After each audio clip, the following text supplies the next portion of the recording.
Sabi sa Roma, Kapitulo 8, talatang 31, ano ang ating sasabihin sa mga bagay na ito?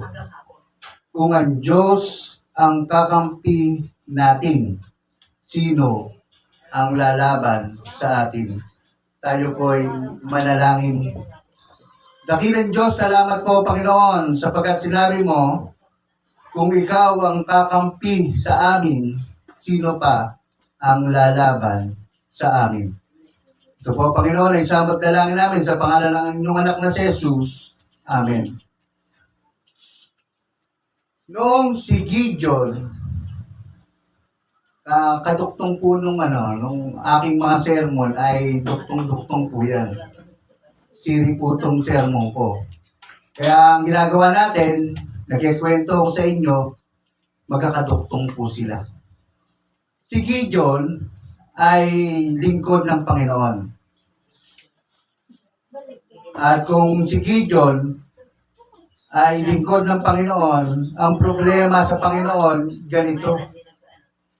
Ang sabi nila, Panginoon, ang aking mga tauhan ay 22,000. 22,000. Ang sabi ng Panginoon, ganito lang.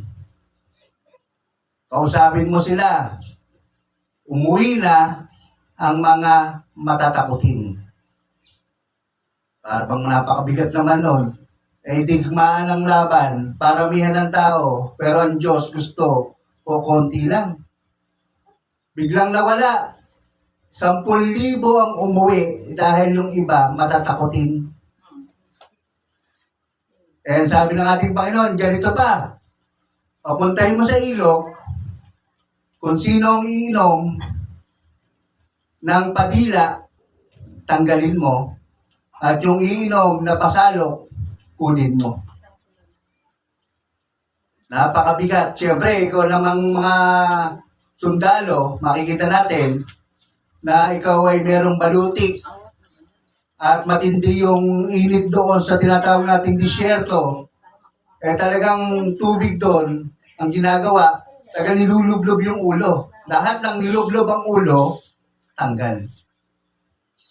Bili mo, 12,000 na lang yung tao ni Gideon. Bigla na lang nakita niya, 300 na lang. Napakabigat naman, Lord.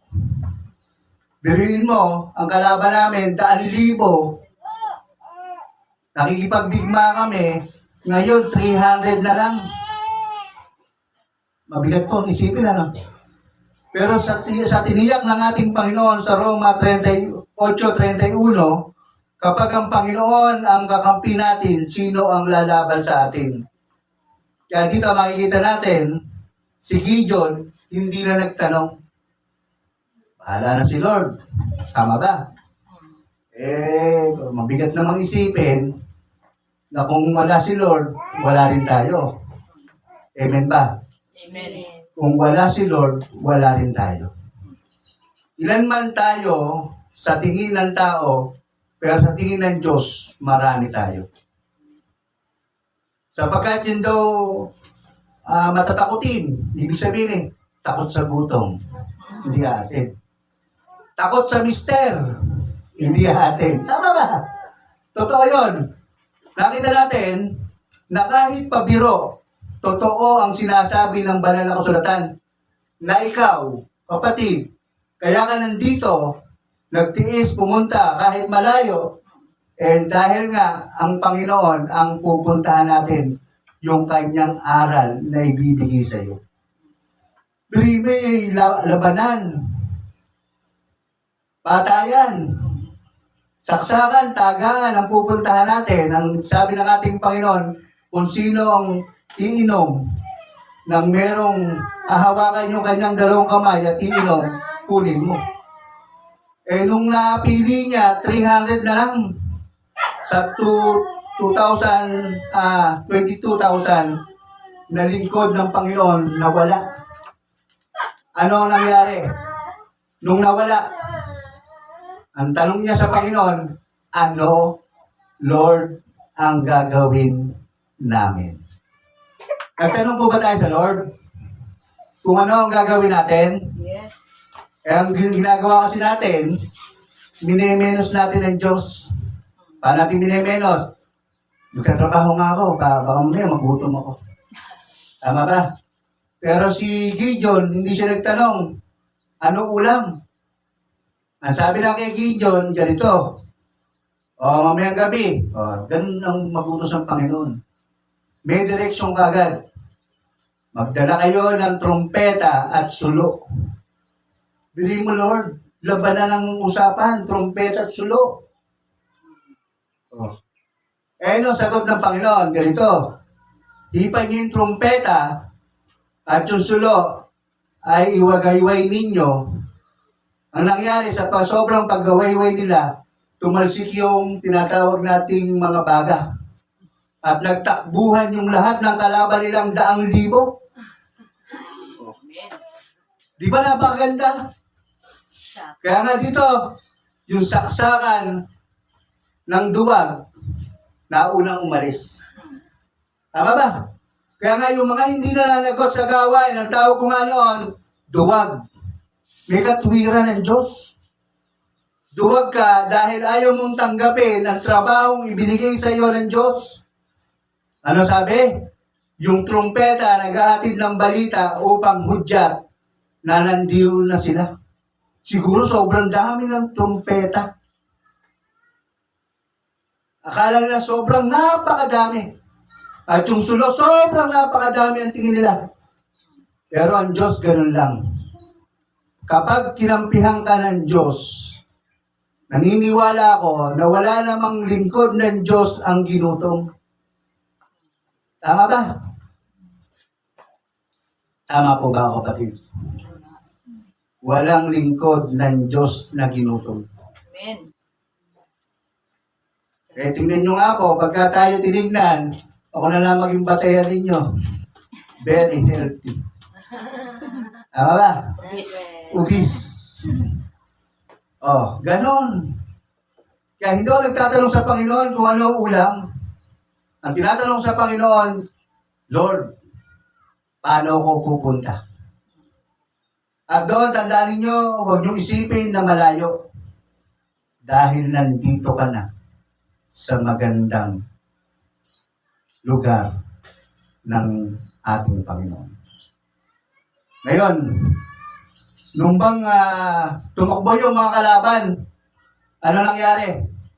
Nasugatan ba yung 300? Wala. Walang nasugatan doon sa 300, pero nagapi nila yung tinatawag nating kaharian. Napatay pa nga nila yung 2 prinsipe. Isa sa batuhan, at yung isa naman sa kasukalan. Ngayon, tandaan po natin, ano pa ang hindi ibibigay sa ating mga kamay? Nakita niyo po ba yung kamay ninyo? Tama ba? Ano pa ba yung bagay na hindi ibibigay sa inyo ni Lord? Na hindi mo natikman sa buhay mo? Nung bata ka, nag-isip ka, gusto mo magandang buhay. Binigyan ka ng magandang anak. Gusto mo masayang pamilya. Binigyan ka ng asawa. Pero ngayon, ang gusto ng ating Panginoon, lagi tayong happy. Lagi tayong magkasama. Bakit? Kung ang kakampi ko ang Diyos, hindi mo kakampihan, hindi ka kay Diyos, hindi ka kay Lord. Tama ba? Kaya nga dito, ang sabi ng ating Panginoon, kung kakampi ko ang ating Panginoon, sino pa ang lalaban sa atin? Wala na. Noong pagkakataon na si Pedro at si Juan, lagi itong magkasama. Si Pedro at si Juan, laging magkasama sila tuwing usapan sa banal na kasulatan. Nung nakita ni Pedro ang ating Panginoon, nung naglalakad doon sa tubig, ang sabi ni Pedro, Lord, gusto kong pumunta dyan. Ano sabi ng ating Panginoon? Halika. tumawid ka. Pumunta ka. Nung halika't pumunta ka, naniwala si Pedro. Nung dumarating ang pagkakataon na si Pedro ay lumalakad na, biglang nakita niya yung tinatawag nating malaking alon.